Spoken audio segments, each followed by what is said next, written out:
Escuchamos la voz de los protagonistas. Un ciclo de entrevistas donde la voz es la de los que protagonizan, se especializan y analizan la realidad desde su propio punto de vista, una mirada diferente de la misma, para que la realidad haga sonar su voz.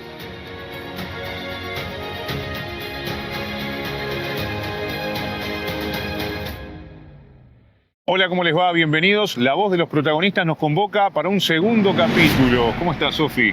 Todo bien, Guille. Estamos aquí en el Palacio Legislativo. Sí, el Palacio de las Leyes. Palacio Qué monumento, de las Leyes, sí. Qué monumento. Es un lugar histórico de Uruguay. Arquitectónicamente es bellísimo, pero su significado para el país y la democracia mucho más aún. ¿A quién entrevistamos hoy? Al senador del Frente Amplio, Eduardo Brenta. Sí, que fuera ministro de Trabajo, además, entre 2010 y 2013. A su frente, en la cartera, tuvo los índices más bajos de desempleo que se recuerden. Con Brenta vamos a hablar de muchas cosas. Por ejemplo, de cómo se involucró en la política, ¿no? Sus comienzos. Sí, donde además atravesó todo el periodo de la dictadura. Nos va a contarnos ahora de eso y mucho más, y por supuesto vamos a repasar la coyuntura con los temas que hoy importan a nivel social. Y para la semana que viene, ¿a quién tendremos? Tenemos a la ex candidata a la Intendencia de Montevideo por el Partido Colorado, Virginia Cáceres. Así que sin más, les proponemos disfrutar la entrevista del día de hoy para que on demand la miren, empiecen, es larga, ya les adelantamos, empiezan, de repente la siguen después, es lo que tiene las ventajas que tiene el mundo cibernético. Que lo pueden pausar, hacer sus actividades y volver a retomarla donde la dejaron. Y compartirlo está muy bueno también para que nos ayuden a llegar cada vez a más gente en esta La Voz de los Protagonistas, este nuevo ciclo que hemos arrancado por FM Galaxia, que va los domingos de 12 a 13 horas por la 105.9 del dial FM, pero que también estaremos en YouTube con este programa, así que ustedes podrán disfrutar imágenes también. Estuvimos en el despacho del senador Brenta. Se nos buenan las cosas, así que sin más, no se olviden suscribirse, activar la campanita para que les avise cuando llegue nuestro material. Y no se pierdan este nuevo capítulo de entrevistas al senador del Frente Amplio, Eduardo Brenta. Senador, gracias por recibirnos. Un gusto. La verdad que es una alegría tener la voz de los protagonistas. Estamos en nuestro segundo programa. En lo personal, como me le dije la otra vez, hace muchísimos años que hoy hablaba de chica que trabajaba aquí con el ingreso de una de las funcionarias. Estuve trabajando en Radio Monte Carlo. Y en un momento estuve casi de cronista parlamentario, sería un atrevido ser cronista parlamentario porque tengo un grandísimo respeto por el cronista parlamentario, una figura que lamentablemente ya no es tan habitual como antes. Cierto, sí. Y es importante porque da una diferenciación, el abordaje del Parlamento es muy específico, muy particular. En aquel momento yo conocía a los que trabajaban de hace años acá y bueno, que sabían todo lo que pasaba en todos los pasillos y era magnífico realmente. Y ahí tuve la oportunidad de tratarlo mucho cuando fue ministro también y siempre me quedó un grandísimo recuerdo por su trato. Entre los colegas siempre hablamos a veces de las personalidades y los tratos recibidos que usted siempre ha sido muy elogiado por eso, por lo cual en este caso en lo personal le agradezco. Se agradece, no agradezco yo. Por aquel tiempo, por lo cual me produce un gusto volver a verlo y entrevistarlo. Muchas gracias, igualmente. Vamos a comenzar. Sí, vamos a comenzar también agradecerle de mi parte, bueno, que nos cuente sus comienzos en la política, cómo fue que arrancó y por qué se dedica y se dedicó específicamente a la política. Bueno, el origen es a 2 cuadras de acá, digamos, ¿no? Yo fui a la escuela pública, a la escuela Ecuador, que queda acá a 2 cuadras, y después fui al liceo, que era el liceo del barrio, el liceo Miranda. Me tocó comenzar el liceo en el año 71, y en realidad eran años de mucha convulsión política, años muy complejos. El liceo Miranda además tenía a 2 cuadras la fábrica de alpargatas, que era un centro de movilización de los trabajadores muy importante. En la época de Uruguay tenía 30.000 trabajadores textiles, ¿no? Y teníamos también a pocos pasos la Facultad de Medicina y la Facultad de Química, que eran también centros estudiantiles muy potentes, ¿no? Con gremios muy potentes, por lo cual esta zona, digamos, era una zona de mucha actividad política, gremial y demás. Yo me vinculé porque me eligieron delegado de mi clase a lo que era la asamblea de delegados de un turno del liceo, ¿no? Del turno al que yo iba. Y bueno, y empezó ahí mi militancia gremial, por decirlo de alguna manera. Y luego, obviamente, organizaciones políticas estaban vinculadas, ¿no? Naturalmente, la actividad gremial también. Y ahí comencé, tenía 14, 15 años, a tener una actividad política al nivel de alguien de 14 años, ¿no? En una época muy particular, porque un año y medio después que yo comencé el liceo, hubo un golpe de Estado. Nosotros, aún con esa edad, teníamos una idea, porque teníamos una actividad política, digo, al nivel de la edad, pero que comprendíamos que eso implicaba un gran desafío, un gran riesgo. Sobre todo, esta zona tuvo una movilización muy grande en el momento del golpe de Estado. Alpargatas se ocupó y se desocupó varias veces. La Facultad de Medicina y de Química, que estaban ocupadas, se ocupaban y desocupaban a diario casi, sobre todo los 15 días de la huelga general.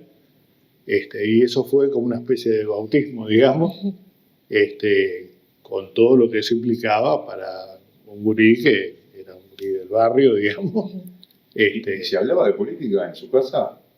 No, en mi casa, mi madre era una ama de casa tradicional, digamos, de una familia que básicamente votaba al Partido Colorado, en realidad por vínculos personales, familiares, con algunos dirigentes del Partido Colorado. Y mi padre votó históricamente a la 90, por una mirada más progresista, diríamos hoy, pero con un seguimiento de la actividad política, yo diría, bastante promedio de la población, por decirlo de alguna manera. O sea que le sorprendió de alguna manera su involucramiento. Bueno, más o menos porque en el año 71 un tío político, digamos, un veterinario, profesional que trabajaba en Canelones, de una larga trayectoria profesional, digamos, muy querido en la zona y demás, se vinculó con Enrique Erro y participó de una lista de Enrique Erro en Canelones. Y en esa inflexión, yo diría que el 90% de mi familia en el 71 votó el Frente Amplio. Todo por primera vez, naturalmente. Y el influjo de un profesional que tenía en la familia un peso importante de su opinión, y que era candidato en Canelones en un lugar insalible, ¿no? Pero había dado el paso de apoyar a Erro, que era una figura muy particular, ¿no? Paradójicamente, digo, estas cosas del bien del Uruguay, ¿no? Mi padre, o sea, en realidad, obviamente yo llevo el apellido de mi padre era familiar de la esposa de Enrique Erro,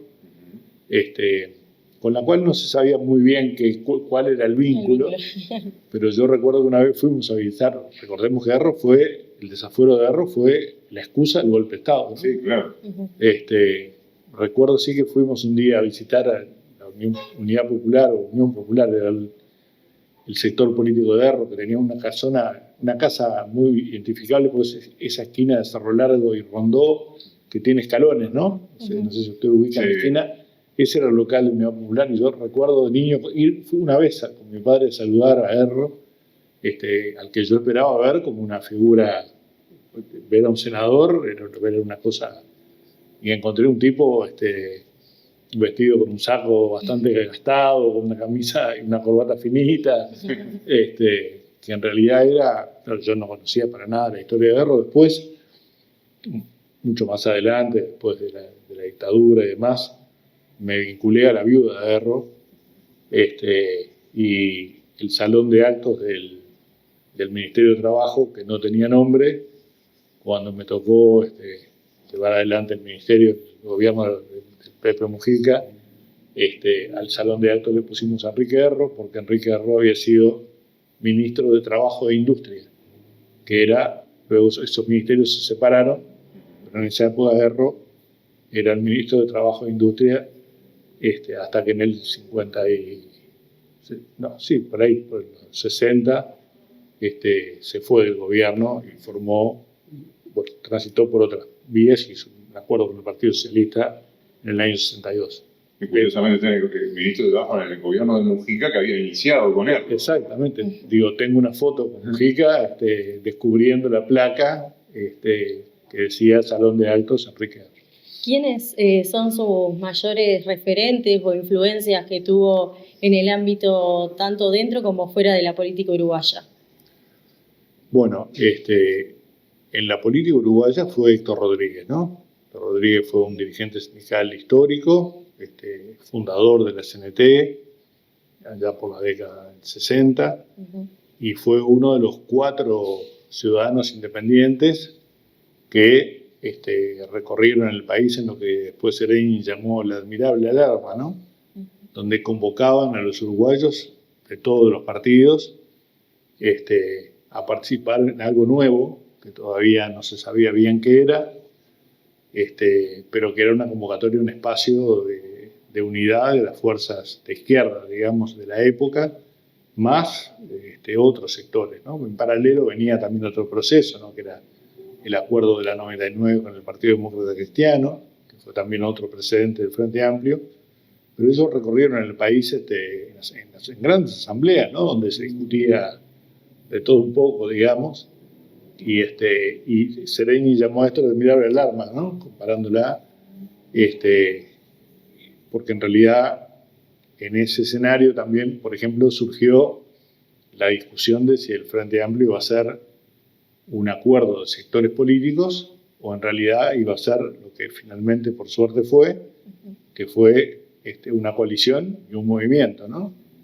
Porque muchos ciudadanos decían, yo me quiero sumar a esto, pero en realidad no quiero sumarme a un partido de los que están acá, claro, sino participar de esto nuevo, que bueno, finalmente se llamó Frente Amplio. Héctor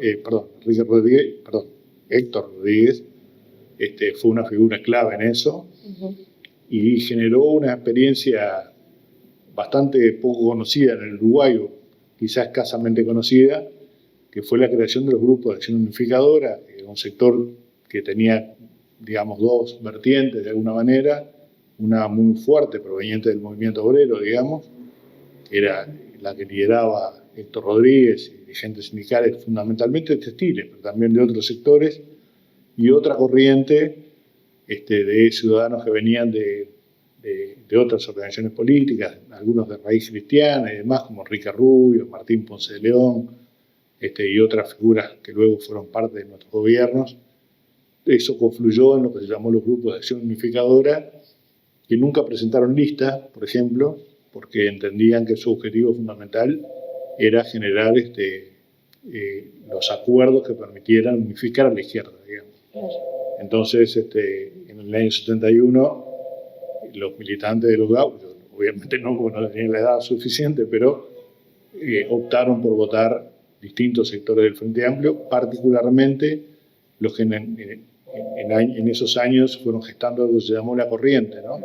Que fue un nucleamiento de muchos sectores de la izquierda, el movimiento 26 de marzo, los GAU y una cantidad de sectores de la izquierda, que fue una primera experiencia que de alguna manera frustró el golpe de Estado y la dictadura. ¿Qué recuerda de la dictadura? Bueno, tengo unos cuantos recuerdos de la dictadura. Recuerdo, primero recuerdo la noche del golpe de Estado, porque además yo vivía a 3 cuadras del Palacio Legislativo, el Palacio era la última sesión del Parlamento, ¿no? Aquella sesión tan recordada de las intervenciones de Wilson Ferreira y otros, Enrique Rodríguez y otros dirigentes de los partidos que ya sabían, ¿no? Que se estaba concretando el golpe de Estado. Luego todo el proceso de la huelga general que les comentaba, y después durante el periodo posterior a eso, nosotros en el Liceo Miranda se organizaron actividades. Eso me llevó a pasar unos días en la Dirección Nacional de Información e Inteligencia, y en aquello que en aquel momento se llamaba Consejo del Niño, en un instituto que hoy tiene una placa, de las famosas placas de la memoria, que es el Instituto Álvarez Cortés, donde nos remitieron, porque en realidad hicimos una pintada en los baños del liceo cuando fue el aniversario de la muerte de Liberarse. después de ahí, nosotros permanecimos militando, digamos, en forma clandestina durante mucho tiempo, y en el año 77, en una operación producto de, bueno, como sucede estas cosas, ¿no? Producto de situaciones donde el Cuerpo de Funcionarios Navales básicamente capturó ciudadanos argentinos en Uruguay con alguna documentación uruguaya, una situación que podríamos llamar de rebote, digamos.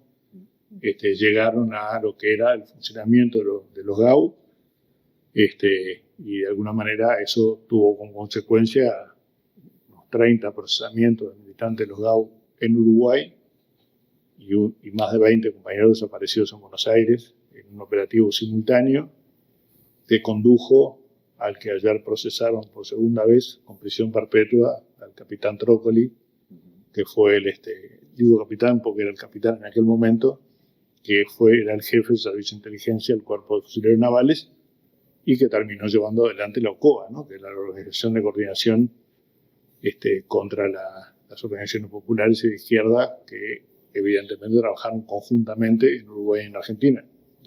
La caída de los GAU, por decirlo de alguna manera, es una de las demostraciones de la coordinación represiva como otras, ¿no? Obviamente, y eso condujo a la desaparición de un grupo importante de compañeros y otros pasamos a residir al penal de libertad durante unos cuantos años. ¿Hay militares que han sido injustamente juzgados? De alguna manera, algo dejó entrever Mujica, Lucía Topolansky lo ha mencionado, en una entrevista que le realizamos recientemente a Marini Ríos, nos decía que la justicia había sido muy injusta, en que habían tenido pocas pruebas para enjuiciar a algunos militares que de repente no participaron. Bueno, yo no puedo opinar en general porque no lo sé de los casos que hay al que referir. Nunca hubo un ejemplo concreto, creo yo, pero me consta que los que procesaron vinculados a nuestras detenciones y la desaparición de Buenos Aires están perfectamente procesados. Hay por ahí muchos sectores que hablan del monstruo de dos cabezas, de que esto tiene que ver todo empezó con el tema de las guerrillas y una revolución que incluso el propio Che Guevara había dicho que Uruguay no necesitaba cuando estuvo con el presidente Aédo en el 61 porque tenía bases sociales que de repente otros países no tenían. Sí, es la teoría de los dos demonios, sí, ¿no? Exactamente. En realidad yo no comparto para nada eso, ¿no? No creo que aquí hubo una guerra ni un enfrentamiento entre dos ejércitos, porque no lo hubo. Hubo una guerrilla urbana, efectivamente, básicamente el MLN, pero también otras organizaciones de izquierda, como la OPR-33 y otros, tuvieron acciones militares, más bien autodefensivas, ¿no? En su mayoría, y hubo un aparato represivo del Estado, ¿no? Aquí hubo terrorismo de Estado, no hubo ni la guerra de dos ejércitos, y además hubo no es incomparable, digamos, la acción represiva llevada adelante del Estado con las acciones de la sociedad civil, ¿no? O sea, me parece que, en mi opinión por lo menos, esa discusión es una discusión zanjada en el Uruguay, ¿no? Me parece a mí. Hay quien reivindica esas cosas todavía. Bueno, fue uno. Yo dije para mí, charlando con él, que para mí no había objeción que era terrorismo de Estado lo que hubo, pero bueno. Tengo la sensación de que es uno, más allá de que haya sectores que reivindiquen responsabilidades compartidas, aquí yo compartí en el penal de libertad con centenares de militantes sindicales que nunca participaron en ninguna acción militar ni armada, como tampoco participé yo. Por lo tanto, aquí hubo una represión contra las organizaciones políticas de izquierda y el movimiento popular, ¿no? O sea, militantes sindicales y estudiantiles, algunos o muchos con militancia política y otros no. Habremos aprendido definitivamente los uruguayos. Yo recuerdo que Mujica muchas veces me decía que la plantita de la democracia hay que regarla todos los días, decía. Bueno, yo comparto eso, pero ayer participé de un un intercambio en ADM entre otros con el senador Bordaberry, y él le comentó que aquí es muy habitual que grupos de estudiantes pidan entrevistas para ver, por ejemplo, el periodo de la dictadura y cosas por el estilo, o el trabajo parlamentario. Y él comentó que había quedado desarmado cuando un grupo de estudiantes le preguntó qué le había dejado la dictadura al Uruguay. Ujú. Y yo comparto la respuesta que dio, ¿no? La dictadura le dejó al Uruguay una revalorización muy importante de la democracia, ¿no? Y el convencimiento que este es el sistema en el que los uruguayos queremos vivir. Por lo tanto, si algo bueno puede rescatarse de la dictadura es que nos hizo comprender que nunca más, ¿no? Y valorar que los también uruguayos la no democracia. queremos nunca más y que tiene que haber verdad y justicia más tarde o más temprano. Ahora, ¿por qué? Veo que algo que se escucha últimamente desde las mismas bases, le está pasando al Frente Amplio hoy, le pasó a la coalición republicana y al expresidente de la calle Pou en el periodo pasado, que lo llaman tibio, que a veces se habla de tibieza, de que exigen ir un poco más, de ser un poco más extremo. Por ahí es una porción y no tan representativa de la población. Tal vez tenga que ver con la globalización, lo mediático que está todo, la política internacional, con vecinos que tienen una democracia diferente a la nuestra. Yo siento que hay un cierto nivel de polarización, digamos, en la sociedad uruguaya de hoy, pero que está reducida a núcleos muy, muy vinculados a la política, ¿no? Si uno mira las últimas encuestas sobre opinión ideológica de los uruguayos, cómo se definen los uruguayos, Centristas. la mayor parte de los uruguayos define de centro. Por lo tanto, me parece que uno puede ver algunos niveles de polarización, algunos llevados a límites que realmente están en el borde, ¿no? En el borde de lo que yo creo que es admisible en el sistema democrático. Como un extremo. Otros, como Milei, hablando de la región, ¿no? Otros como Milei ya fuera de ese esquema, digamos, pasado de la raya, ¿no? Sí. Porque ese nivel de polarización y de agresión, en mi opinión, golpea el sistema democrático, ¿no? Claro. Es imposible hacer una buena convivencia social. Digo, Claro. esto más allá de las ideas. ¿No? Es más que eso, es alentar el odio, es alentar el enfrentamiento y demás. Yo estoy convencido que los uruguayos no quieren eso, que sí admiten el debate político y el intercambio con los ciudadanos, el intercambio fuerte, ¿no? El intercambio de ideas y demás, pero dentro de un nivel de reglas de juego que exige respeto por la opinión del otro. Me parece que eso es algo que hemos aprendido, ¿no? Y yo creo que es un activo que tiene la política uruguaya. Bueno, la sociedad creo que lo mide de esa manera, ¿no? La sociedad y el mundo, ¿no? El mundo. Porque en realidad, cuando se hace la lista de las democracias plenas, Uruguay siempre aparece ahí, ¿no? En los primeros lugares. Y yo creo que claramente en la región, pero digamos que en el mundo el sistema democrático uruguayo ha avanzado. Me parece que salvo pequeños sectores de la población que pueden estar ubicados, yo creo que hay un fortalecimiento de algún pensamiento de derecha bastante confrontativo y cuestionador de la democracia. Y bueno, el caso de Milei me parece que es el más sensible, pero podría haber sido el de Bolsonaro, ¿no? Que además se intentaron, en el caso de Bolsonaro, dar un golpe de Estado, ¿no? Por lo cual está siendo juzgado en Brasil. Sí. Bueno, creo que exceptuando eso, el resto de los uruguayos tienen un pensamiento democrático y por suerte en Uruguay son sectores muy menores que por suerte no han accedido al Parlamento, por lo menos, ¿no? Por ejemplo. Sí, hay un sector, bueno, ha venido un sector político que ha surgido ahora con el mismo nombre del sector argentino donde está el presidente Milei, que incluso ningunea la figura de Valle y Ordóñez, ¿no? Hemos llegado a un extremo, me parece que a veces es un poquito peligroso eso, ¿no? Sí, yo creo que sí, yo creo que en eso no hay que subestimar, ¿no? Sobre todo por las formas, digo, bueno, están las ideas. En realidad hay un tema también que me parece que es una de las cosas que habilita la aparición de sectores de este tipo, y es cuando los ciudadanos sienten que los partidos políticos o el sistema democrático no cumple lo que promete, digamos, o no está a la altura de las expectativas que los ciudadanos tienen, ¿no? Sí. Algo de eso habló Lula cuando estuvo el otro día conversando algo de eso dijo Lula, con Orsi, con Petro, con Sánchez, ¿no? Totalmente. Se refirió a eso que un poco él decía, era autocrítico, ¿no? El avance de la derecha, decía él, también tenemos que mirar qué hicimos mal nosotros. Totalmente. Yo creo que hay hay que tener mucho cuidado, digamos, en hacerse responsable de lo que se compromete cumplirlo y también ser capaz de explicar por qué no, cuando no se puede, ¿no? Claro. O por qué explicar que hay tiempos, ¿no?, para desarrollar determinados procesos y que la demanda de los ciudadanos siempre va a ser mayor a las posibilidades del sistema político de responder. Pero más allá de todo, y de que por suerte estos sectores son muy, muy minoritarios, yo creo que no hay que descuidarse y me parece que hay que fortalecer a los partidos, ¿no? Porque el Uruguay, por suerte, tiene un sistema de partidos y la gente, más allá de que critique o tenga una mirada crítica muchas veces, termina expresando una voluntad partidaria al final, ¿no?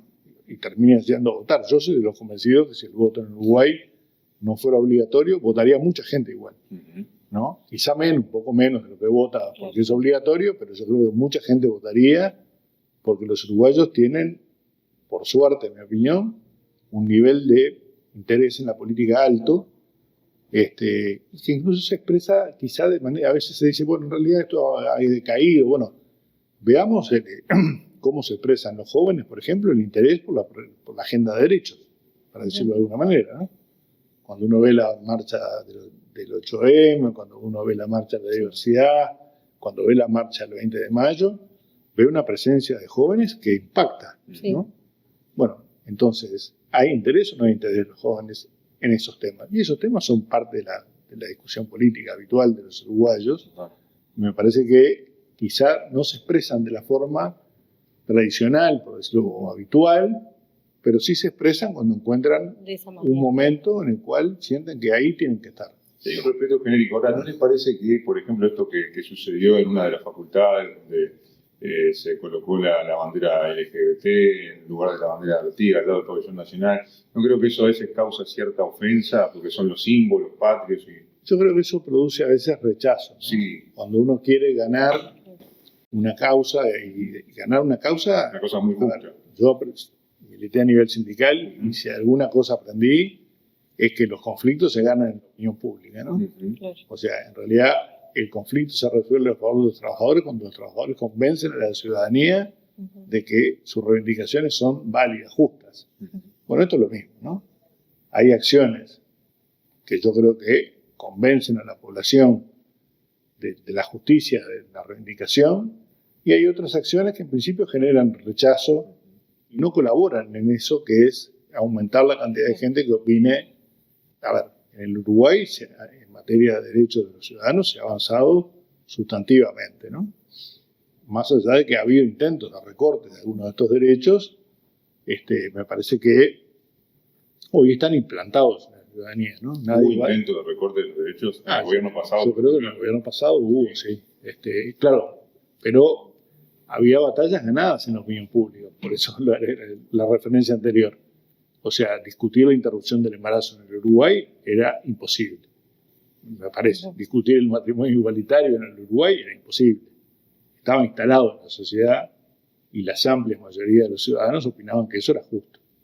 Entonces, yo creo que eso significa, terminan impactando en cambios culturales, ¿no? Uruguay, si miramos 30 años para atrás, ni siquiera me refiero solo a los gobiernos del Frente Amplio, si miramos para atrás, hoy parece, uno mira un par de generaciones para atrás, en realidad comprenderían esto. O sea, ha habido un cambio rápido, a pesar de que esto de rápido, en términos históricos rápido, ¿no? Y me parece que eso es una cosa que fue un gran avance, ¿no? Un gran avance del Uruguay y una contribución a una democracia plena, porque en realidad la democracia es plena cuando la gente goza de sus derechos. Claro. La otra vez, hablando con el senador Robert Silva, le hacíamos la pregunta si él no creía que el Frente Amplio un poco le había robado las banderas al Partido Popular. Él decía que sí, que se había quedado con las banderas sociales del Partido Colorado. Y da la sensación que después también usted hablaba de eso, de lo cultural, que tampoco en el Uruguay, más allá de grupos que pueda haber, no hay una derecha como hay en Argentina, como hay en Brasil, o en todo caso esa batalla cultural ganada por un sector, o por la izquierda o por la sociedad, hizo que esa derecha se corriera un poco más hacia el centro, ¿no? Sí, yo creo que el Frente Amplio no robó las banderas del vallismo.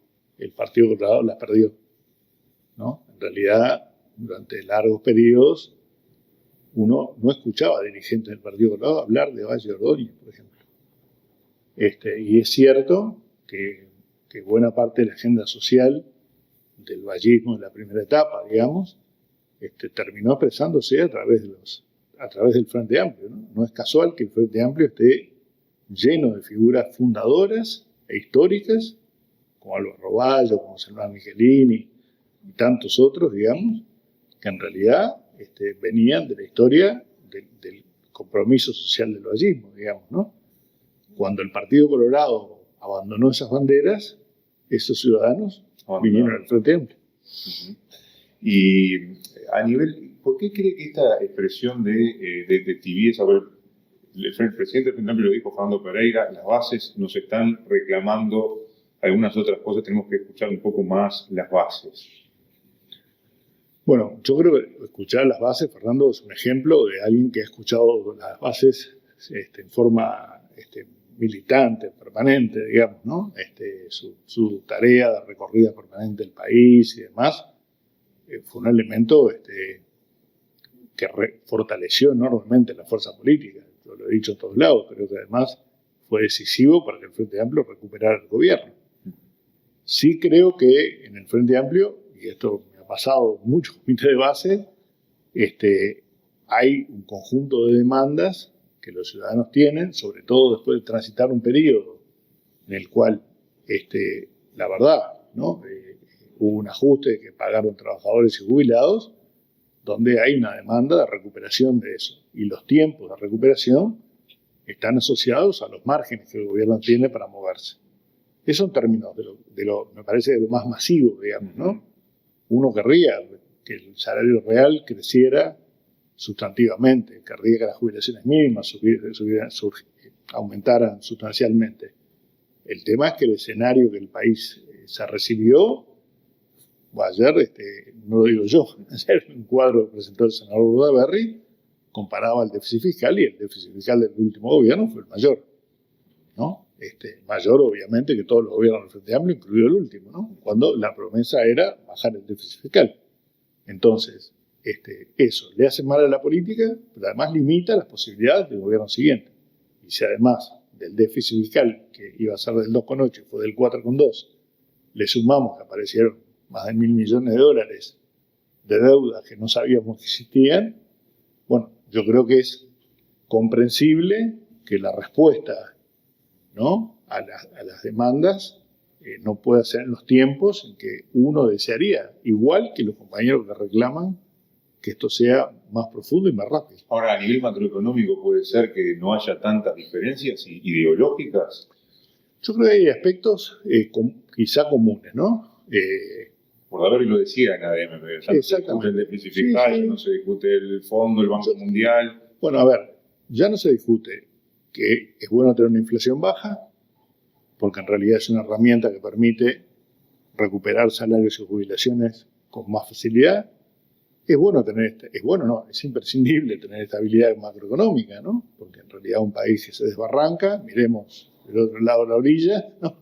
El que venía por el orden en la economía, ¿qué situación están, ¿no? Haciendo un shock en Estados Unidos para poder bancar el dólar, ¿no?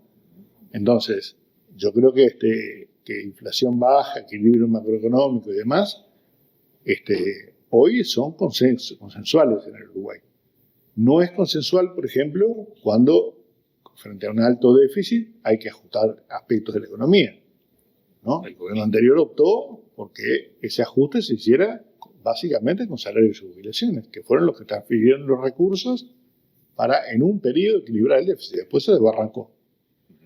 Pero en el caso del Frente Amplio eligió otro camino, que fue el camino de incrementar los ingresos, ¿no? Estableciendo, nos dicen nuevos impuestos. No, son impuestos. El impuesto mínimo global es un impuesto que está promoviendo la OCDE a nivel internacional y que además no tiene costo, digamos, para quien lo paga, porque en realidad el asunto es dónde lo paga, para hacerlo bien claro, equilibrar que quien obtenga beneficios, ya sea de la venta de un inmueble o del rédito de un bono, de una inversión en un fideicomiso, lo que fuera, en Uruguay paga impuestos, si lo hace en el exterior también pague, ¿no? Y el otro impuesto, que podría ser más discutible, digamos, el impuesto de las compras en el exterior, tiene un objetivo bien claro, que es, de alguna manera, tratar de proteger el comercio nacional y los puestos de trabajo del sector de comercio, que son de los más importantes. Yo integré la dirección de la Federación Uruguaya de Empleados del Comercio, tengo una idea de lo que eso implica en todo el país, además, ¿no? Sobre todo en las fronteras. Se han tomado medidas también en los temas de frontera y demás, o sea que yo creo que hay temas que son consensuales, pero hay estrategias de cómo enfrentar algunos problemas que son claramente distintos. Si el impuesto mínimo global no puede alejarla de la inversión. No, yo creo que no. Ayer en este mismo debate que ustedes mencionaron, debate no, en este suerte de posicionamiento, porque en realidad fue eso, ¿no? Debate. Yo no debatí con nadie, ¿no? Dije lo que creía que había que hacer y por dónde iba, que entiendo va el Frente Amplio en este periodo, en el presupuesto además, se señalaba claramente, lo dijo el senador Badarri claramente, que con claridad desde el punto de vista jurídico de a quienes va a afectar este tributo, que es a los países que básicamente tienen convenios, por tanto uno puede acreditar que lo paga en Uruguay, lo acredita en otro país, el impuesto es neutro desde ese punto de vista, para la empresa. Para la empresa sí. Totalmente neutro. Y quienes no estén, se conversará, digamos, y se acordará siempre y cuando no se genere un fenómeno de doble tributación. Por lo cual, yo no creo que nadie deje de invertir en Uruguay por la aplicación de este tributo, ¿no? Y va ese de 15%. Bueno, en un momento creo que al principio, cuando empezó a regir este impuesto, había como una posibilidad de pagar, de volcar el 5% a ese país y el 10% al país de la matriz de la empresa. Bueno, yo no sé si hay una negociación en esos términos. En principio, la opción es básicamente dónde se tributa con el mismo nivel de porcentaje de tributo, ¿no? O sea, si eso no aleja la inversión, va a entrar muy buen dinero a partir de... Bueno, hay que ver cuáles son los países cuyas casas matrices, ¿no? Cuáles son las empresas cuyas casas matrices están en los países que han suscrito este acuerdo y que podrían optar por el esfuerzo que es tratar de que opten por pagar en Uruguay y cómo se logra eventualmente que las que no están en el marco de la OCDE eventualmente puedan tributar en Uruguay si se les acredita en el exterior. Por lo tanto, si el impuesto es neutro, no hay ningún elemento que haga que alguien diga yo no voy a invertir acá por esto. Creo que hay otros aspectos mucho más importantes que eso, ¿no? Por ejemplo, la calificación de los recursos humanos. La calificación de los recursos humanos. O sea, en mi experiencia, por lo menos, cuando Uruguay tuvo niveles de empleo muy bajos en el año 2013, por ahí, del orden del 5%, ¿no? Son datos del INE, digamos, uno de los obstáculos que personas que querían invertir, o empresas grandes que querían invertir en Uruguay, era qué disponibilidad de recursos humanos teníamos a la hora de la demanda de ese tipo de emprendimientos. Entonces, yo creo que Uruguay hoy tiene tasas del orden del 7,5-8% de desempleo, pero tenemos una necesidad de reconvertir trabajadores por los cambios que estestán produciendo en la actividad económica. Usted ya lo venía expresando cuando fue ministro. Sí, ¿no? Claro. Yo creo que esto es un proceso que primero, que se realizó, el INEFOP hizo esfuerzos muy importantes en algún momento. Creo que el sistema educativo está haciendo un gran esfuerzo. El impacto de la creación de la UTEC fue un impacto muy grande que permitió mantenerse, mejor dicho, muchos jóvenes en su lugar de nacimiento y poder desarrollar su carrera en el lugar donde nació. Esto me parece que es muy importante, por eso hay tanta preocupación por ver cómo podemos mejorar las asignaciones presupuestales a la educación, ¿no? Porque en realidad Uruguay nunca va a ser un diferencial por los aspectos cuantitativos, lo va a hacer por lo cualitativo, no lo va a hacer por cantidad, lo va a hacer por calidad. Entonces, Uruguay puede recibir a Google, ¿no? Porque en realidad tiene recursos humanos calificados. Ahora, otras inversiones pueden exigir determinados niveles y yo creo que esto se está haciendo un gran esfuerzo, que es lo de Uruguay Innova, por ejemplo, es coordinar todas las agencias vinculadas a las inversiones, pero también a la investigación, ¿no? a lo que es I+D, digamos, investigación y desarrollo y demás. Con inteligencia artificial. Bueno, todo eso, parte de la inteligencia artificial, el Instituto Pasteur, el Clemente Estable, la creación de un sistema que no duplique acciones, que potencie, al contrario, ¿no? A los distintos organismos, bueno, es una apuesta muy fuerte que Uruguay hace a la captación de inversiones de alto nivel que generen empleo de calidad, porque nosotros no queremos maquila en el Uruguay, ¿no? No queremos personas trabajando, cosiendo pantalones por 50 pesos la hora, digamos, el salario mínimo, digamos. Queremos en realidad inversiones de calidad, con puestos de trabajo de calidad y con salarios también acordes, ¿no? Este es el norte, me parece. Uruguay o va por este camino, ¿no? Y se potencia en este aspecto y puede llegar a captar inversiones que no encuentren. A ver, nosotros ofrecemos estabilidad jurídica, ¿no? Estabilidad política. En Uruguay no va a haber golpe de Estado. Tampoco se van a cambiar las reglas del juego. Tenemos que agregarle a eso, obviamente, elementos que potencien, que atraigan inversiones, y uno de esos aspectos, digo, yo lo menciono porque es el que estuvo más ligado a lo que fue mi actividad política, digamos, es el hecho de que Uruguay ofrezca una mano de obra capacitada en aquellas áreas donde Uruguay puede desarrollarse. Hay cosas muy interesantes que capaz que nosotros mismos valoramos, ¿no? Lo que está sucediendo con la publicidad, por ejemplo, ¿no?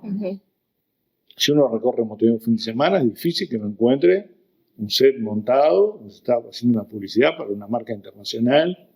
Bueno, hay un desarrollo. El sector audiovisual ha crecido mucho. Incluso con este retroceso que tuvo Argentina, han venido para aquí. Exactamente. Entonces, me parece que desde ese punto de vista hay un potencial enorme. Hay muchísimos jóvenes involucrándose en estos sectores, capacitándose. Bueno, me parece que esa es la apuesta fuerte de un país que nunca va a hacer la diferencia en la cantidad de zapatos que produzca, por decirlo de alguna manera. Yo creo que ahí es muy ambiciosa la propuesta por su concepción filosófica del Frente Amplio. Además, el Uruguay tiene una historia de beneficios sociales desde Valle y Ordóñez, podríamos decir, ¿no? Es decir, que ha transitado distintos signos políticos a lo largo de la historia, lo cual creo que nadie discute, que creo que en general estamos de acuerdo en que tener un Estado fuerte, un Estado sano es muy importante para nuestro país. Ahora, hay una especie de debate hoy día también que se ha hecho trascender el PIT-CNT, es que, bueno, demos beneficios a las empresas, pero tampoco regalemos todo, porque a veces también se te van. Y recuerdo mucho al presidente Mujica, recuerdo que estuvo en una reunión en Punta del Este, donde se fue a reunir con empresarios muy poderosos, y él se salió con sensaciones encontradas, porque decía, bueno, por un lado fui a tratar de pedirle más a los que tienen más, a los que tienen la posibilidad de aportar más, pero por otro lado me encontré un poco atado de pies y manos, porque también si quito allá, corro el riesgo de que se me vayan y que inviertan en otro lado y pierdo esos puestos de trabajo. Entonces es un desafío, un debate, si se quiere, un poco filosófico, pero también hay que llevarlo al plano realidad, porque, como dice el axioma de la economía, ¿no? Las necesidades son infinitas, pero los recursos son finitos.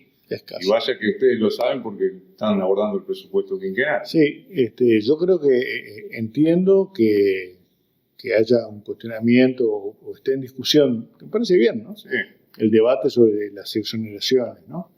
Hay que tener presente que hay exoneraciones que son constitucionales, ¿no? Por ejemplo, los centros educativos tienen exoneración por la Constitución de la República.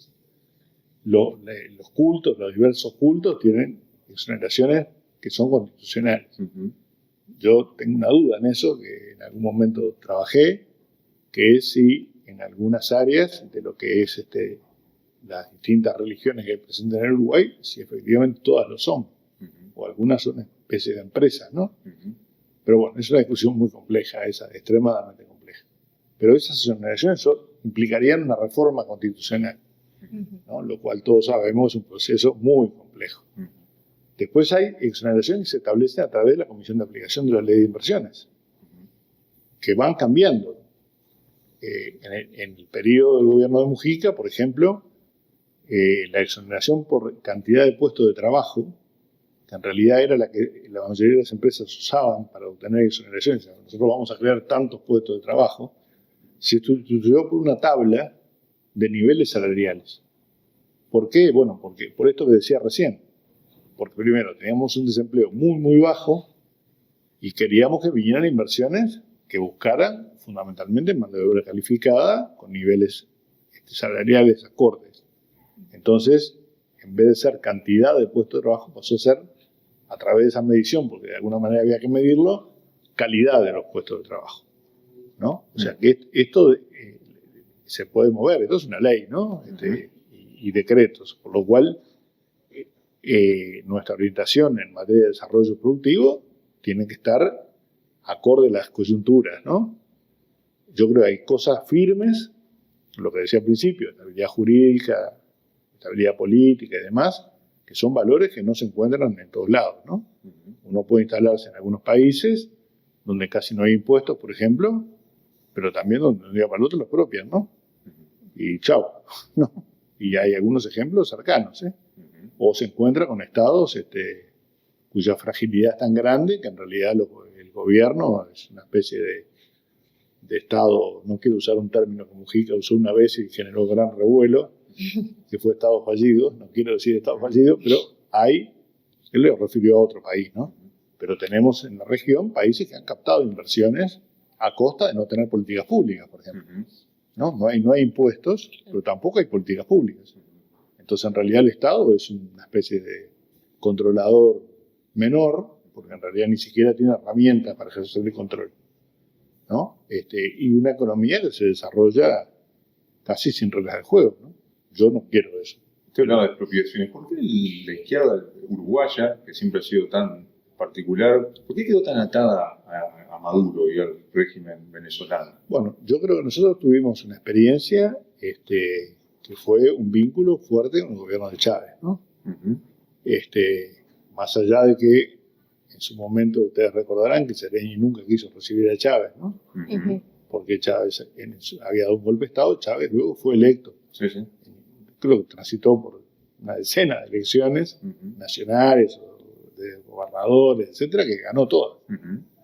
Eso legitimó la figura de Chávez, y Uruguay tuvo un intercambio importante con un país que además no tenía desarrollo más allá de la industria petrolera, ¿no? O sea, Venezuela era petróleo.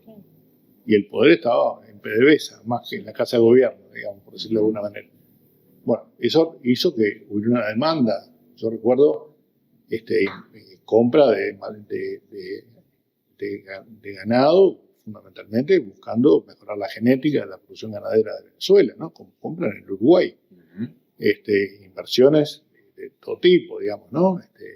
Uruguay licitó franjas en el Orinoco, digamos, en materia petrolera. Bueno, esa fue una etapa, ¿no? Que terminó con la muerte de Chávez, y luego el régimen se fue orientando, ¿no?, hacia una situación francamente autoritaria, digamos, por decirlo de alguna manera. Yo no tengo inconveniente en decir que es una dictadura Venezuela, ¿no? También no tengo inconveniente en decir que quien recibió el Premio Nobel de la Paz, cuando Chávez fue electo democráticamente, intentó darle un golpe de Estado, ¿no?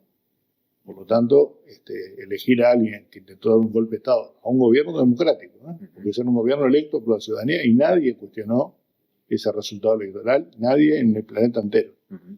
Y María Corina Machado lideró un intento de golpe de Estado contra Chávez. Por lo cual, ni Maduro ni María Corina Machado. ¿Y a Cuba le ha pasado algo parecido con Díaz-Canel? No, yo creo que Cuba tiene un proceso diferente, ¿no? No hay una situación del mismo. Son procesos, me parece, muy distintos. Cuba tiene otra historia. El proceso revolucionario en Cuba fue un proceso totalmente diferente, con una participación popular enorme contra una dictadura, que era la de Batista. Y luego todo un proceso muy largo, ¿no? Que se dedica, me parece, un poco a esa entrevista, pero donde hubo un movimiento de la jerarquía recordemos que era el movimiento 26 de marzo, ¿no? No, 26 de marzo no. Estoy confundiendo el 26 de marzo. El movimiento que tomó el poder en Cuba no era el Partido Comunista Cubano. Claro. Era un movimiento que lideraba básicamente Fidel Castro y otros, Camilo Cienfuegos y demás, por lo cual ese proceso fue evolucionando en el tiempo hacia la construcción de un partido, la construcción de un partido único, etcétera, ¿no? En un modelo que hay que ubicar en la época, ¿no? Porque si lo miramos hoy, nuestra mirada de hoy, Yo creo que hay un sistema en Cuba muy particular, que es el que los cubanos han elegido. Hay hoy una situación económica muy compleja, eso todavía está claro. Yo no conozco la realidad cubana tan a fondo como para expedirme sobre eso. Sí, creo que lo de Venezuela es bastante claro, lo de Cuba me parece bastante más complejo. Y le ha costado un poco, no solo a la izquierda, aquí a todos los actores políticos les cuesta un poco pararse sobre la figura de Bukele. Hay muchos uruguayos y pasan la región ante el avance del crimen y del narcotráfico, incluso a veces hasta piden la figura de Bukele para traer más tranquilidad. Hoy es un tema la seguridad desde hace mucho tiempo y es difícil de solucionar. Hay un razonamiento que dice que en realidad gobiernos autoritarios como el de Bukele, por ejemplo, consiguen en general el apoyo de los sectores más vulnerables de la sociedad. Es una paradoja, ¿no? Ujú. Esto sucede también en algunos otros países de América Latina, ¿no? De regímenes autoritarios, que después terminan cargando sobre esas poblaciones los costos más altos de la economía, son electos por esos ciudadanos que de repente buscan desesperadamente una solución en materia de seguridad. El Salvador tenía un problema enorme, ¿no? Un peso enorme en las maras, y todo eso hizo que la figura de Bukele pareciera una solución. Yo estoy lejísimo de esa mirada. Pero Bukele mismo dice que no es aplicable el modelo suyo a otros países. Me alegro mucho, porque en realidad yo no quiero eso en Uruguay, que es un modelo que ha arrasado en los derechos de los ciudadanos. Y otra cosa que la garantía del debido proceso, ¿no? Totalmente. Ni se menciona, digamos, ¿no? A ver, hoy en el mundo de hoy es complicado acceder a información fidedigna, Sí. ¿no? Hay mucha información sesgada, pero está claro que no hay respeto a los derechos humanos en El Salvador, claramente, y yo diría que hay muchas dudas de cuáles son los soportes del gobierno de Bukele, ¿no? ¿Quién lo apoya? No me parece, senador, que es indigno el sistema carcelario que tenemos hoy. Totalmente. Y no necesita un shock, una inversión muy Claro, fuerte, que no debe ser nada fácil darlo en campaña, porque subirse a un estado y decir, vamos a invertir en cárceles, en vez de repente decir, vamos a hacer más escuelas y más. Nosotros tenemos en marcha, el gobierno puso en marcha, Presidencia, el Ministerio del Interior, un diálogo sobre la creación de una política de seguridad pública, digamos, una política pública que pueda trascender los periodos de gobierno, ¿no? Hay una instancia de diálogo donde participan trabajadores, empresarios, organizaciones sociales y los partidos políticos. En ese intercambio, que tiene la ventaja de ser reservado y de ser bastante flexible, digamos, donde la gente habla, hemos conversado mucho de estos temas y hay muchas más coincidencias de lo que parecen, ¿no? De lo que aparece en los discursos públicos luego, ¿no? En realidad, nosotros tenemos que nosotros tenemos primero un nivel de personas presas que nos ubica entre los 10 países con mayor personas presas por habitante del mundo. Sí. Acá tenemos un problema, ¿no? O sea, eso no ha generado como impacto una caída en los homicidios, que es el único delito que efectivamente se puede comprobar, ¿no? Porque han caído algo las rapiñas y los hurtos, pero también es cierto que hoy, con el nivel de utilización del sistema financiero y de la bancarización y demás, hay hurtos o rapiñas, ya no tiene sentido, ¿no? Si me roba a mí ahora, me va a encontrar, no sé, 200 pesos en el bolsillo de repente. Sí, son las estafas. Hoy lo que han explotado son las estafas, justamente porque lo otro no rinde, digamos, ¿no? Entonces, primero, tenemos una población carcelaria compuesta por jóvenes, pobres, analfabetos en su gran mayoría, por uso o por desuso.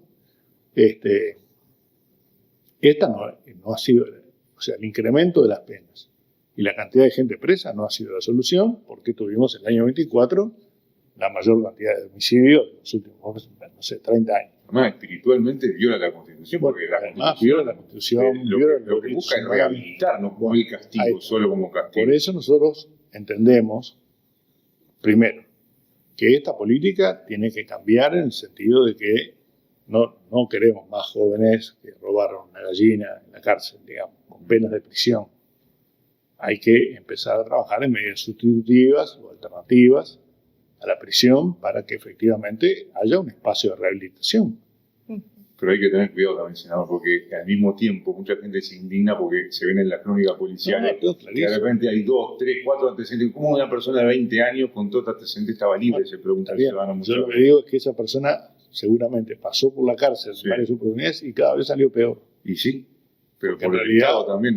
Bueno, hoy miremos lo que ha pasado en la región. Brasil es el ejemplo más cercano, ¿no? El primer comando capital, el comando Vermelho y demás, se organizaron desde las cárceles. Entonces, nosotros corremos un serio riesgo. Todavía esto no está planteado por ahora contundentemente. Ahora, si tenemos jóvenes sin hacer nada, ¿no? Encerrados en una celda, hacinados durante años, por delitos que a veces son menores, no estoy hablando de los delitos graves, ¿no? Es otra historia, los delitos que a veces son menores, entonces estamos generando todo el caldo de cultivo para que mañana nos encontremos con, como llaman ellos, ¿no? Soldados del primer comando capital en el Uruguay, ¿no? De hecho, cuando el caso Marcet se empezó a hablar del primer cártel uruguayo, del primer comando uruguayo, no me acuerdo los términos, pero fue una alerta, en mi opinión.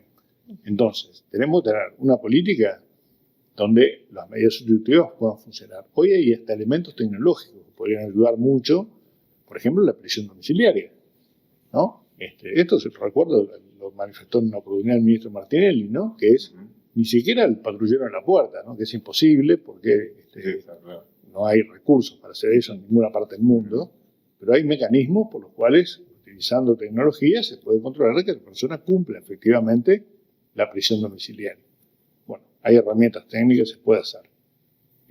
Hay que generar, o sea, nosotros no podemos poner a una persona con 23 años que sale de cumplir una pena de repente de 2 años por un hurto no menor, pararlo en la puerta de una cárcel, cuando en realidad ya ha roto sus vínculos familiares y darle el boleto para el ómnibus, ¿no? Que a veces ni eso, ¿no? Pero pongámosle que si le damos el boleto para el ómnibus, lo más probable es que termine durmiendo en la ciudad vieja o en el centro, en situación de calle, tratando de comer del contenedor o de limpiar vidrios, digamos, porque además la posibilidad de acceder a un trabajo para una persona con antecedentes, todos sabemos, es más difícil. Por lo cual, yo creo que, y en esos rescatos me parece que el pasaje de la INAL y de la Dirección Nacional de Liberados a el Ministerio de Desarrollo Social ha sido un acierto. Creo que dotarla de muchos más recursos, pero ojalá pudiéramos ofrecerle una oportunidad laboral a cada persona que es liberada del sistema carcelario, porque ¿es eso o volver al delito? Hoy tenemos un nivel de reincidencia, en los primeros 36 meses el 60% reincide. Entonces, esto es una especie de loop, ¿no? Estamos dándole la vuelta a una cantidad de gente que pasa entrando y saliendo de la cárcel y que después un día, ¿no? Lamentablemente termina muriendo en una esquina de la periferia de Montevideo, con una cantidad de antecedentes penales, producto de que en ninguna de esas oportunidades se le encontró un camino de salida. Entonces, yo creo que hay hoy, hablar de esto no rinde, ¿no? Pero hay que hablar. Entonces, uno puede hacer el discurso más duro, ¿no? Si vamos a luchar duro contra el delito, etcétera, etcétera, etcétera. Pero acá están los resultados, ¿no? Lo importante van a ser los hechos. Yo creo que hubo mucho voluntarismo, ¿no? Mucho cuestión de respaldar a la policía, cosa que comparto que hay que hacerlo, sin duda, pero no se resuelve agitando banderas esto. Se resuelve con políticas públicas serias que trabajen sobre las consecuencias. Ahora, en la medida que no se resuelva, no da lugar a la posibilidad de que se filtren discursos mesiánicos después que pueden llegar a complicar mucho más las cosas. Bueno, yo creo que ese es un gran peligro. También estoy convencido de que si uno mira una secuencia larga de preocupaciones de los uruguayos expresadas en las encuestas, históricamente en Uruguay el empleo fue la primera preocupación de los uruguayos, siempre. Hasta que en el año 2013, por ahí 14, cuando teníamos un nivel de desempleo muy, muy, muy bajo, la seguridad comenzó a pasar al empleo como primera preocupación de los uruguayos y se mantuvo durante muchos años como principal preocupación. Hoy, no sé si han visto en alguna de las últimas encuestas, la gente, el nivel de preocupación por la seguridad como problema principal de los uruguayos está igualado a lo que se denomina la economía. La economía, que engloba todo el... Pero la economía es el empleo, es el ingreso de la gente en el bolsillo. Por lo tanto, es el empleo y el trabajo, y el salario. Entonces, yo creo que hay que atacar los dos problemas. No le resto importancia con esto, a la seguridad. Creo que hay lugares, ¿no?, fácilmente identificables donde los problemas de seguridad son muy, muy serios. Y la pérdida de empleo, no sé, también tiene mucho que ver con el tema del avance también por ejemplo, de la inteligencia artificial, del avance de la tecnología, que, por ejemplo, se pierden muchos lugares de trabajo, porque obviamente el avance, por ejemplo, vas a un supermercado y hay cajas, las autocajas. Nos cobramos nosotros. Sí. Exactamente. Nos embolsamos nosotros. Entonces, ahí eso también, yo creo que tiene mucho que ver, que eso lleva a que se pierdan empleos y también el perder empleo también puede llevar a la persona a rebuscarse la vida de alguna manera y bueno, lleva también toda la parte de la inseguridad. Sí, yo creo que hay un debate mundial sobre esto, ¿no? Sobre los temas del impacto del avance tecnológico en el empleo y los puestos de trabajo. La OIT tiene documentos de sobra sobre esto, documentos, no digo soluciones, es otra cosa. Yo tengo la impresión de que, primero, el avance de la tecnología es imparable, ¿no? Y además, los saltos desde el punto de vista de los avances tecnológicos son cada vez más cortos, ¿no?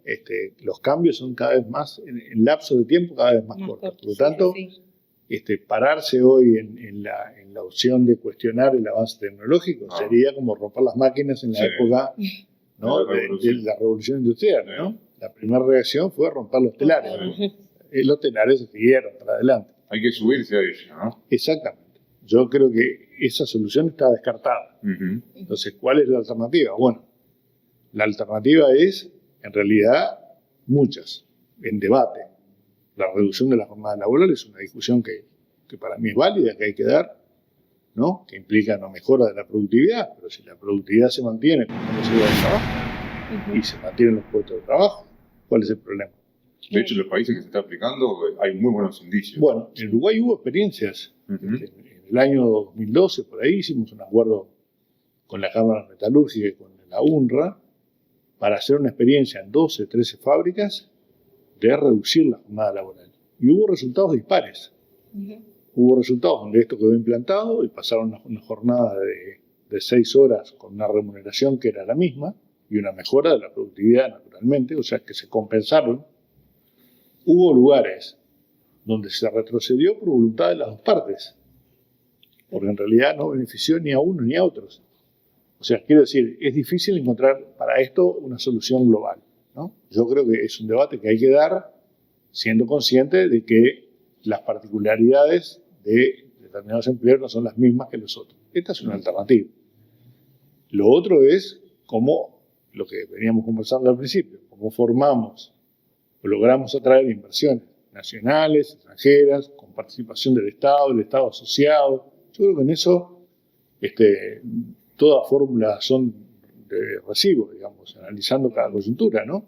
Yo quiero un Estado fuerte, pero creo que ayer estábamos viendo números del peso de la innovación. Bueno, en Uruguay el Estado es el principal inversor en materia de investigación y desarrollo, pero lo hacen básicamente 2 empresas. Claro. Y las empresas privadas, que tienen un porcentaje importante también, lo hacen 12 empresas, que son las que trabajan en esto. Bueno, este margen tiene que ser ampliado, digamos.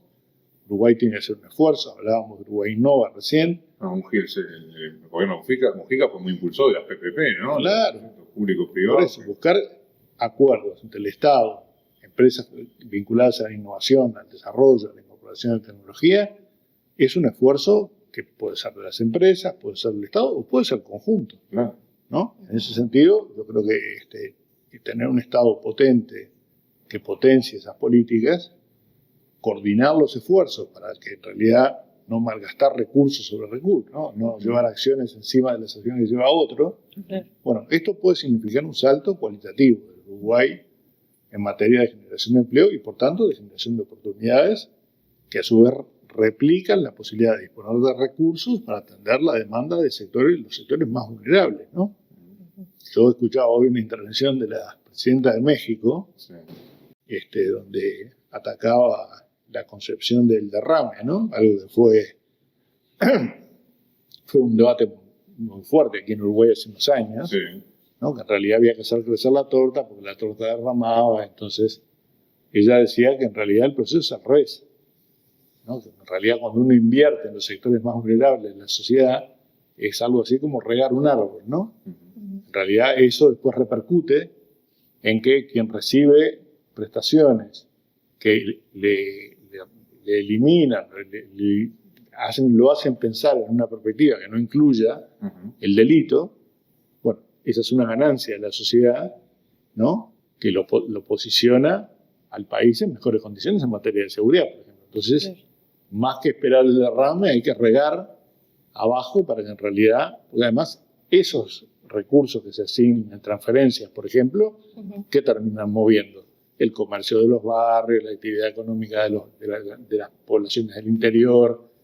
Todo esto tiene un efecto muy positivo sobre la sociedad en su conjunto, y no la otra, que es que unos se enriquezcan hasta el punto que les sobre y eso caiga sobre el resto de la sociedad. Se nos ha sido muy amable, se nos ha ido el tiempo, agradecerle muchísimo, con mucha generosidad. Solamente quería preguntar, ¿tuvo alguna consecuencia política haber criticado usted hacia adentro de la izquierda? Me acuerdo en el caso Pluna, por ejemplo, ¿tuvo un costo político por eso usted, personalmente?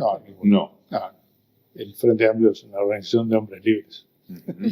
No, nunca tuve ninguna consecuencia, para nada. Al contrario, habilitó debate respecto a varios temas y veo que están bien informados, ¿sabes? ¿Qué recuerdo de la figura de Mariano Arana, así a grandes rasgos? Bueno, Mariano era un imprescindible, ¿no? Una figura, Mariano tiene esas cualidades que son innatas en alguien, que es generar esa empatía permanente con la gente. Mariano era el tipo sentado en una esquina tomando cerveza de una botella, ¿no? De repente, hay fotos de esto, ¿no? Estoy contando. Sí. Mariano era el tipo que bailaba en la Ciudad Vieja, en la peatonal de Sarandí. O sea, su amor por la ciudad le brotaba. Es el intendente de Montevideo, ¿no? Lo será históricamente. Y además es una figura entrañable, muy vinculada a la cultura, muy preocupado siempre por las más pequeñas cosas, ¿no? A mí cuando me otorgó, tuve la oportunidad de tener una responsabilidad de intendencia de Montevideo. Mariano era una vez por semana, ¿no?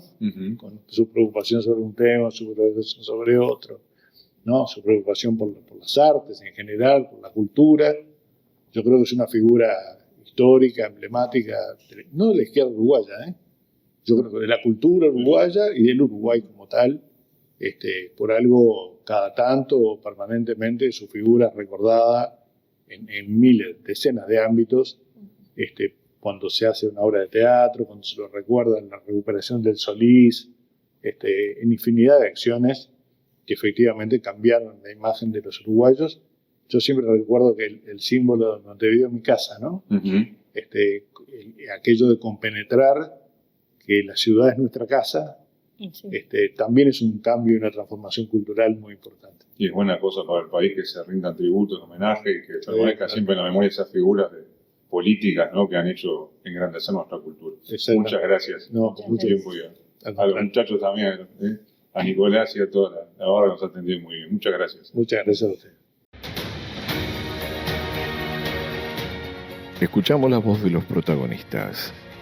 Un ciclo de entrevistas donde la voz es la de los que protagonizan, se especializan y analizan la realidad desde su propio punto de vista, una mirada diferente de la misma, para que la realidad haga sonar su voz.